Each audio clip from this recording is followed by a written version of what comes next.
Bon, je vais voir ici la vidéo qui va concerner donc la porte ou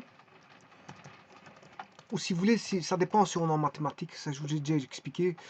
Ça dépend si vous êtes en logique mathématique avec les propositions, en logique booléenne, et si c'est adapté à l'électronique ou à l'informatique ou aux automates programmables, peu importe.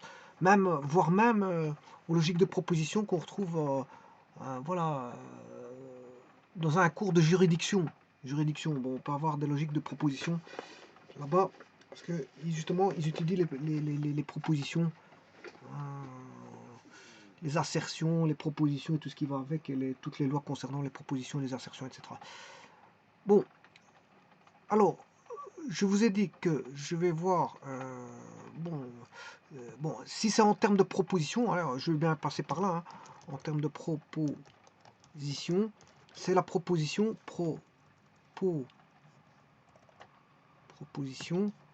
Si c'est en termes de proposition, c'est-à-dire la logique des propositions, la logique mathématique des propositions, à ce moment-là, je vais chercher un opérateur qu'on appelle un connecteur, et ce connecteur, il est comme ceci.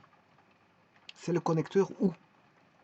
Et c'est ça que je vais voir dans cette vidéo, c'est le connecteur OU. C'est-à-dire que si vous avez une proposition P et une proposition Q, ben, si, si vous faites la table de vérité suivante, vrai, vrai, faux, faux, vrai, faux, vrai, faux, eh bien, pour que ce soit à vrai, eh bien, regardez bien.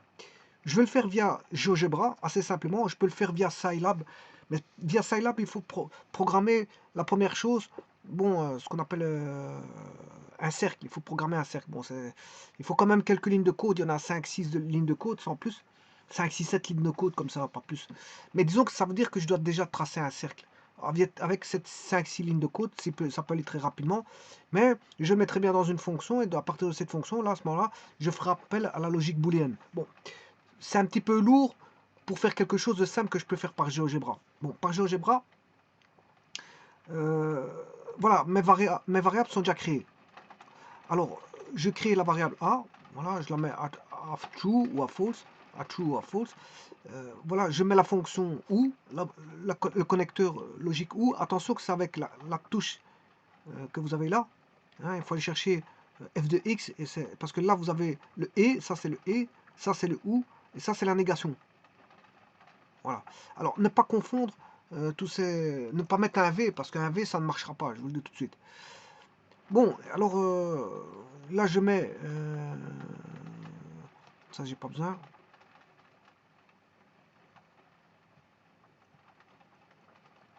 Vous voyez qu'il est destiné à un cercle. Si vous avez A qui est choisi, ou B. Là, je choisis A. Si j'ai le choix entre A et B, A ou B, ben, je mets A. Et il me dessine le cercle. Ça veut dire qu'il est à l'état 1.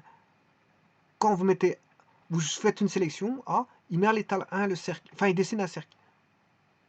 Bon, si maintenant je remets le A à 0 et que je mets le B à 1, il me redessine le cercle. Voilà. Si maintenant je sélectionne comme ceci, les deux, ben, il m'a dessiné un cercle. Maintenant, si je ne sélectionne rien du tout, ben, il ne va rien mettre de cercle. Ça, c'est la fonction OU. C'est la fonction OU. Dans le sens où la fonction OU, ben, ce sera à vrai dès le moment où vous avez fait un choix. On aura P ou Q qui sera à vrai si dès le moment où on a un état vrai. Voilà. Donc ce qui est contraire à P et Q. Alors P et Q, bon là, donc pour avoir un état vrai, pour le OU, mais il faut au moins un vrai. Mais là il y en a deux, il n'y a pas de problème. Là il y en a un. Là il y en a un. Voilà. Dès qu'il voit un vrai, ben, il va mettre un vrai. Mais le et c'est pas comme ça. Le et justement, pour qu'il soit à vrai, mais il faut que les deux états doivent être à vrai. Il faut absolument qu'il voit les deux états vrais. Dès le moment où il voit un faux, là, c'est tout le contraire. Dès le moment où il voit un faux, là il y a deux faux, eh bien, il mettra à false. Donc ce qui veut dire que ça fonctionne en contraire. Il y en a un, quand il voit vrai, il le met vrai, c'est P ou Q. P ou Q. Voilà. P ou Q, ça veut dire que dès le moment où il envoie un vrai, il met vrai. Et l'autre, le P et Q, ben, une fois qu'il envoie un à faux, mais il le met à faux.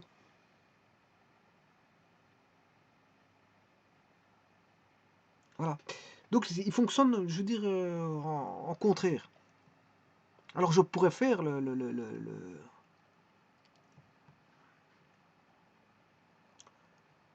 bon, sur GeoGebra, je peux les mettre l'un à côté de l'autre. Là, à ce moment-là, il faudrait que je mette D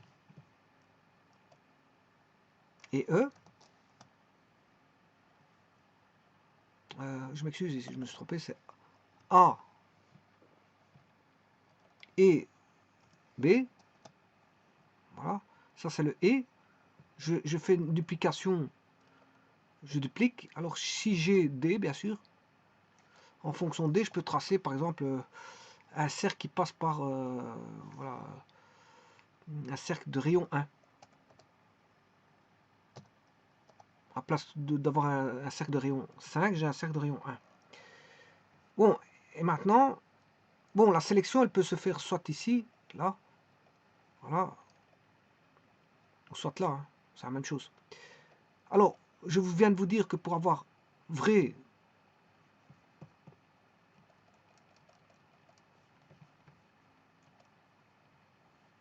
c'est beaucoup plus simple par GeoGebra que pour le faire, parce que le cercle, vous devez le programmer ici sur Scilab, vous devez le programmer, bon, c'est une programmation, vous faites une fonction une fois pour toutes, vous l'appelez cercle, et puis vous changez les paramètres tant que vous voulez du cercle, c'est pas un problème, hein. Mais le problème, il faut quand même faire le premier cercle. Il faut d'abord faire une fois le cercle. Une fois que le cercle est construit, vous pouvez l'appeler 10 000 fois, 1 milliard de fois, la fonction est construite, hein. C'est une fonction qui va aller dans votre bibliothèque et que vous pouvez utiliser parce que Scilab, justement, c'est bon, un outil de programmation. Et les outils de programmation ne sont pas là pour compliquer les choses, hein. Ils sont là justement pour aider. Le langage orienté objet, il était fait justement pour aider bon, les programmeurs à travailler entre eux. Un travaille sur un module, l'autre travaille sur un autre module, et après on associe les modules et on sait de quoi il se passe. Quelqu'un peut créer une fonction ailleurs, il n'y a pas de problème, une autre personne peut l'utiliser. Donc si c'est pareil, si vous tracez, vous construisez une fonction cercle, une fois qu'elle est définie une fois pour toutes, vous l'appelez dans n'importe quel programme, hein. Il ne faut pas chaque fois recommencer la fonction cercle 10 000 fois ou 50 000 fois. Bon, ça rime à rien, ça. Ça, c'est faire passer son temps, faire du travail qui a déjà été fait auparavant. Donc, vous construisez la fonction cercle, comme vous construisez la fonction carré, la fonction rectangle, la fonction... Quand tout est construit, à ce moment-là, vous allez chercher, hein. C'est comme AutoCAD, hein. AutoCAD, vous construisez vos bibliothèques de dessin. Il y a déjà des dessins préconçus sur AutoCAD, mais vous pouvez avoir vos propres dessins, vous les dessinez, vous les tapez dans une bibliothèque, vous allez rechercher à n'importe quel moment. Bon, ceci étant dit, voilà, le OU, il est là. Pour avoir un grand cercle, c'est le OU, la fonction OU, il faut au moins un des deux qui soit mis. Voilà, au moins une case cochée. Bon, maintenant, le et, si je fais le et, pour avoir le et, ben voilà, le et, pour avoir le petit cercle là-bas, voilà, je pourrais même mettre des couleurs si vous voulez. Ben, voilà, je vais mettre en rouge.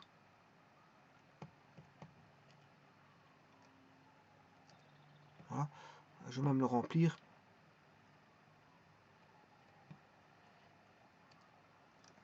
Voilà, en espérant que l'autre je puisse y accéder. Propriété, je peux mettre en couleur bleue avec. Oula, ouais, je sais bien ce que je pensais. C'est difficile à l'avoir l'autre parce que il y en a un sur l'autre. Ce que je pourrais faire, c'est de ne pas tracer le cercle. Rayon 5, d'aller chercher celui-ci et de mettre celui-ci en rouge. Je mets en rouge et là, voilà, comme ça on les distingue bien. On les distingue bien. Bon, sachez que pour faire des choses comme ça sur Scilab, ça dure plus longtemps, vous aurez compris, hein. Moi, voilà. Moi, j'ai choisi la facilité. La facilité, c'est de mettre, ne pas de mettre de code, parce que sur Scilab, il faut commencer à remplir dessiner un cercle, le remplir. Mais il faut le faire une fois. fois que c'est fait, vous pouvez mettre des paramètres comme vous voulez, rentrer les paramètres comme vous voulez. Mais au départ, ça va être demander quelque chose d'un petit peu lourd, au départ. Il n'y a que 5 lignes pour faire le cercle, c'est pas ça, mais après, encore faut-il le remplir, et mettre un contour plus ombragé, ombragé, etc. etc. Voilà. Donc maintenant, ceci étant fait, on peut voir, donc là, on a 1. Vous voyez que le OU et le et, bon, ils ne seront égales que quand A égale B. Hein. Là, on n'a que du OU. Là, on n'a ni OU ni et. On n'a ni OU ni et. On n'a ni OU ni et. Là, on a OU et et. Et quand on n'en met qu'un seul, on n'a que le OU. On n'a que le OU. Voilà. Alors, maintenant, si je prends maintenant le domaine de la logique de Boole, ben, la logique de Boole, c'est une logique de 0 et de 1. Donc on a du tout ou rien. Tout ou rien. C'est la logique de Boole. Tout ou rien. On a du vrai ou du faux. Enfin, c'est un peu comme la logique, c'est la même chose que la logique de proposition. Si ce n'est qu'on a numérisé, ben, on a 0, 0, 1, 1. On met un chiffre en correspondance, un chiffre d'état binaire, c'est-à-dire à deux états, soit 0 ou soit 1. La logique de Boole est basée sur la logique à état binaire, soit 1, 0 choisi ou 1, 1. Donc ici, si je mets une variable A, une variable B, eh bien là vous aurez l'opération qui est A plus B en logique booléenne. Et là vous aurez 0 et dès le moment où il y a un 1, ben, vous aurez 1. Voilà. Alors que le et, ben, c'est un fois. C'est un fois. Ça, et pour avoir 1, il faut que tout soit 1. Donc vous voyez que là, pour avoir, si vous avez 0, 0 en OU, on n'a pas de cercle. Rappelez-vous, maintenant si je cochais les deux, j'avais un cercle. J'avais un cercle. Voilà. Ça c'est pour le OU. Pour le et, vous ne cochez rien, vous n'avez pas de cercle. Voilà. Et si vous cochez les deux, on avait aussi bien un cercle et comment est-ce qu'on appelle ça, un grand cercle et un petit cercle. Voilà. Ça c'est le grand cercle, c'est grand. Ça c'est le petit cercle, c'est petit. C'est grand, c'est petit. Je peux recommencer. Donc je vais faire l'état 0, 0, 0, 0. Là, ben voilà, on n'a rien. L'état 0, 0, il donne rien. L'état 0, 0 ne donne ni grand cercle ni petit cercle. L'état 1, 1 donne un grand cercle et un petit cercle. Regardez bien. L'état 1, 1, grand cercle, petit cercle. Voilà. Et tout autre état, contraire, enfin, autre état, c'est-à-dire les autres états, c'est 0, 1, 1, 0. Je vous rappelle que ceci, c'est, si vous faites A fois B, ben, c'est B fois A. Si vous faites ce qu'on appelle la commutativité, dans la logique booléenne, je vous ai fait la commutativité, je vous ai prouvé que c'était, je crois, un groupe. C'était un groupe commutatif, hein, un groupe abélien. Hein. Je veux dire, la logique booléenne, parce que bon, j'avais fait, vous pouvez aller voir les vidéos concernant la logique booléenne. J'avais fait, voilà, j'avais prouvé que c'était un groupe. Donc, il y a la commutativité. C'était un groupe abélien, donc il y a la commutativité. Voilà, donc on a A plus B est égal à B plus A. Tout ça, ça a été vu. Le groupe abélien a été vu dans une des vidéos il y a comme un petit moment. Donc, ce qui veut dire que ces deux états-là sont les mêmes. Ces deux états-là sont les mêmes. Voilà. Alors, je n'ai pas mis Skylab, donc je ne vais pas le montrer sur Scilab. Mais sinon, enfin, Scilab, j'aurais pu le montrer sur Scilab. Bon, c'est un petit peu la même chose. Hein. Voilà. Alors, je voulais vous montrer juste un petit truc, la calculatrice. Comment avoir un nombre négatif ici. Par exemple, je vais mettre moins 45. J'ai du binaire. Moins. Enfin, je vais mettre en décimale. Moins 45. Voilà. je recommence. Si je tape 45 moins, je n'ai rien. Alors, comment avoir le négatif? Parce que c'est un petit peu spécial ici. Pour avoir du négatif, je dois le mettre en décimale, bah, par exemple en octet. Hein, je n'ai pas besoin d'autant de bits. Hein, je rappelle qu'un octet c'est 8 bits, un mot c'est 16 bits, un double mot 32 et un quarter word c'est un 64 bits. D'ailleurs, regardez, il va vous mettre les 64 bits de 0 à 63.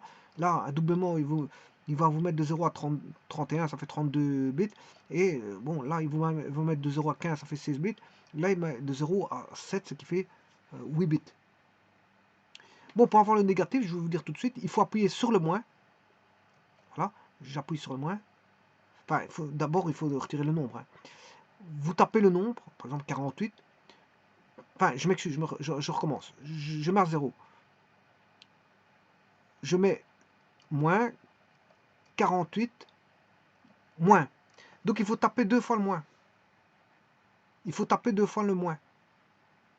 Donc, une fois avant le nombre et une fois après le nombre. Donc, en fait, vous devez, pour mettre un nombre négatif ici, vous devez taper, si vous voulez, si je veux taper 54, voilà, je dois taper 54. Vous tapez d'abord le moins, la touche moins. Vous tapez le 5. Vous tapez le 4. Et vous retapez encore une fois le moins. Voilà. Et en faisant ça, il va vous mettre moins 54. Il faut taper 2 fois le moins.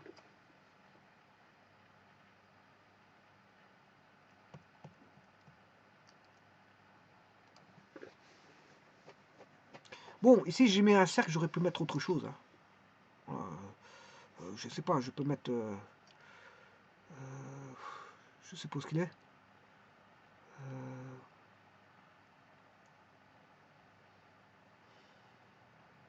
Je ne sais pas ce qu'il est. Ouais, il est là. Là, je vais changer une autre courbe. Pourquoi pas? Je vais mettre SQRT de arc cosinus hyperbolique de floor de X. Oui, c'est floor. J'ai oublié le R. Voilà. Bon, j'ai une espèce de fonction un peu spéciale. Bon, ici, j'ai mis argument. C'était arcos que je voulais. C'était argument, c'est pas l'argument. Je vais mettre le cosinus hyperbolique.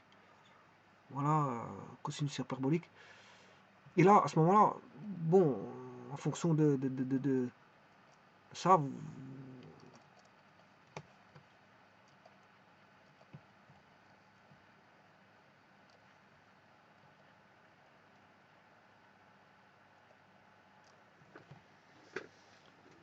voilà. C'est une fonction un petit peu spéciale, mais voilà. Pourquoi pas? Je vous dis, vous pouvez vous amuser avec tout ça. Hein. Et oui, j'ai oublié quelques petits trucs. C'est vrai, j'ai oublié de vous dire certaines choses. J'ai oublié de vous dire quelque chose, c'est que, bon, ça c'est la logique booléenne, hein, vous aurez compris que c'est la logique booléenne. Adapter, bien sûr, si on adapte à des symboles d'automatisme, voilà. Donc j'ai une entrée, mais ce sont des symboles normalisés. Hein, bon, voilà. Alors vous dessinez un espèce de plus grand ou égal. Voilà.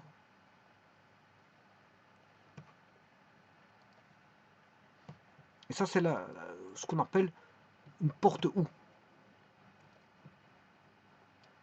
à 2 entrées. C'est une porte ou à 2 entrées. Il peut avoir plusieurs entrées. Bon, ben là, j'en ai mis que 2. Voilà. Et bien sûr, s'il y a 2 entrées, il y a la sortie. La sortie qui réagit en fonction de l'état. Bon, on aura de l'état booléen des entrées.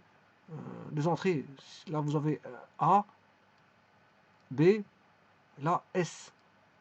Que vaut S? Ben, il vaut A plus B. Parce que c'est une porte ou. Alors, en électronique, bon, on définit la porte ou par une porte qui fait comme ceci. Voilà. Je crois que je l'ai dessiné. pas là. Ouais, c'est celle-ci. C'est celle-ci, mais sans la barre, la double barre. Je vais la dessiner. Parce que ça, c'est une XOR. Il faut juste que je modifie. Là, c'est une porte comme celle-ci, mais que je dois modifier. Voilà. Voilà. Il faut juste modifier, si vous voulez, ceci. Voilà.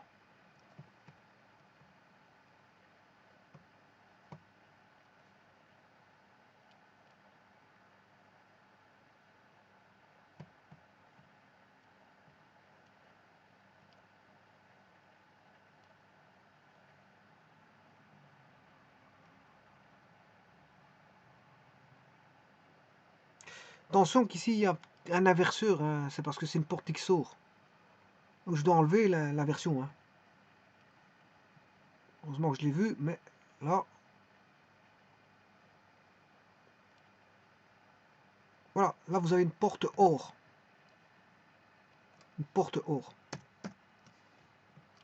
Porte à logique OR. Voilà, et ça c'est un autre symbolisme conventionnel. Hein. Et ça c'est la porte, voilà, là on a deux logiques, deux conventions. Ça c'est utilisé en électronique. Ça bon, c'est plus utilisé en électronique et pour les automates aussi. Les automates et autre chose. Voilà.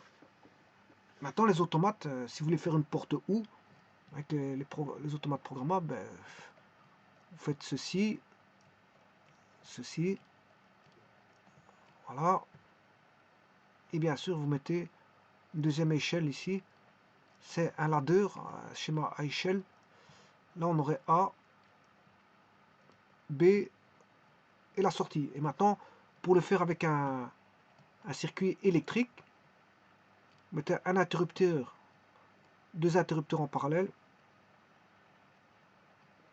et vous avez, voilà,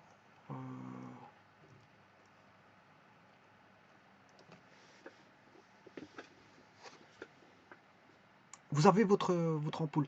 Quoique, je peux encore dessiner une ampoule. Hein. Oui, je peux dessiner ceci ici, en fait, sur GeoGebra, mais ça demanderait du temps quand même. Ça demanderait du temps parce que, bon, ça reviendra à faire voilà, ça demanderait, parce qu'il faut tout dessiner. Je dois dessiner un cercle de segments, et chaque segment va demander, je veux dire, savoir où le situer. Donc, bon, je pourrais dessiner ça sur GeoGebra, mais ça deviendrait difficile, parce que ça prendrait du temps. Chaque segment, je devrais construire chaque segment séparément pour avoir ceci. Mais c'est possible, mais bon, je peux le faire, c'est pas un problème. Hein. Je peux prendre mon temps à le faire, mais c'est une question de temps. Voilà, ça prendra du temps pour le faire. Voilà, je vous remercie.